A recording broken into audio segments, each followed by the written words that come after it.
I think legitimately, out of a lot of the new villains we've been getting recently, and a lot of the mainstream shonen, Mahito is legitimately. I would rank him up there. He's starting to like step in the territory of some of my more like seasoned villains that I've really liked. Through bigger, longer arc villains within shonen stuff. Maybe not up there with like my opinions on like people like Griffith and Zareth and Sato, but he's definitely getting in a memorable spot where if somebody said, "Tell me one thing about Jujutsu Kaisen that would give me interest in the series," I just tell him about Mahito because he's just so interesting.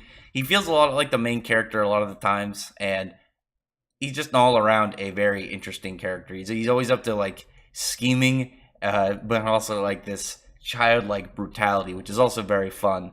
So we obviously had the start of the chapter, leaving off from the last one, where he took one of the fragments of what was called the cursed painted womb, put it in that guy that they were like had nailed up to the wall, and it created this like jagged, double mouthed, bleeding out both the eyes, the mouth, and the nose, like horrific monstrosity. It just looks creepy as all hell.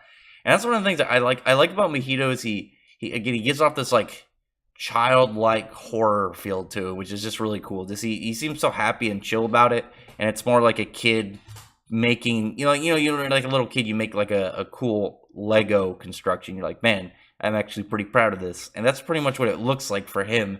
And he just talks to them very much also like they're like, hey, yeah, can you do me a favor? I'd really appreciate it. He just created this horrific creature, and he's just like, I need you to do me one quick favor before you go out on your slaughter.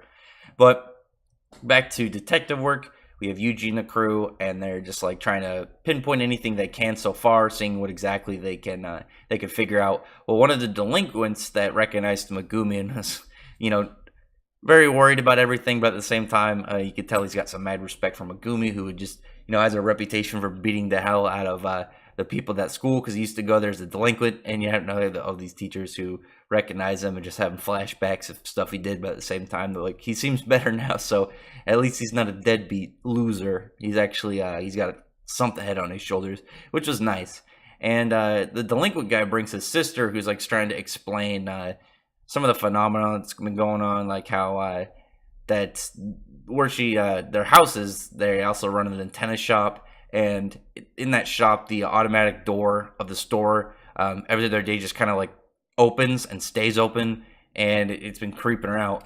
But also, when she went to that bridge, Yaso Hachi Bridge, she's been getting creeped out as well, getting real weirded out, getting some superstitious vibes, just feeling real bad about it. And one of the people that she went there with was actually Megumi's sister. So he now has some personal stake in this, and it's not just really his job. And he seems extremely nervous about it, which is very weird to see when you have a character who's, usually the calm, collected, cool guy, and now he's just very much shaken up by it. And all the other characters are, like, okay, we got stuff to do. We got to figure out how we go about this. And they end up going to the bridge to investigate while Megumi's still like freaking out, being very beside himself over his sister. And they're like talking about their options, all the stuff they could do, and he's just like, I need this thing to be exercised now. We have a time limit. I'm not letting this. I gotta put stop a danger towards my sister like ASAP. I'm not gonna wait for backup or wait for any extra people to do anything. We need to get in there now. And he looked very kind of like nervous about it, very beside himself. And when he was like trying to like explain to his team how dangerous like extra it was, they're just like, yeah, whatever, we got this. Don't worry, buddy. We're gonna get this taken care of. And actually, you could tell there's a good character development moment in there, just like a very comfortable sigh of relief. This guy that used to be clearly a delinquent, bit of a no good dude. Now he's got a good head on his shoulders, doing some better work, and he's got some friends to do with him, which is nice.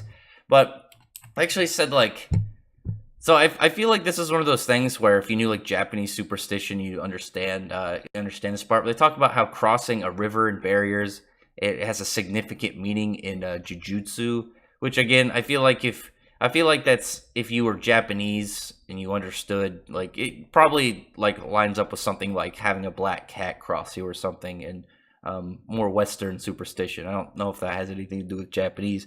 but just that again, it's a weird thing I've never heard of, but I feel like it would make sense for us Japanese. But when they go in there, there's like this horrific creature hanging up from the ceiling. It's the one that we saw behind the guy that got stabbed to death in the previous chapter.